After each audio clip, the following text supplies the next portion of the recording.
అంగడి కప్పుతాడమ్మా గుంజవదమంటే గురువారం అంటాడు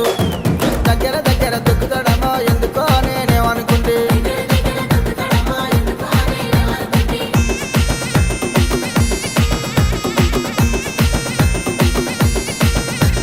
చెప్పది నమ్ముతూ పెడతాడమో ఎందుకో నేనేమనుకుంటే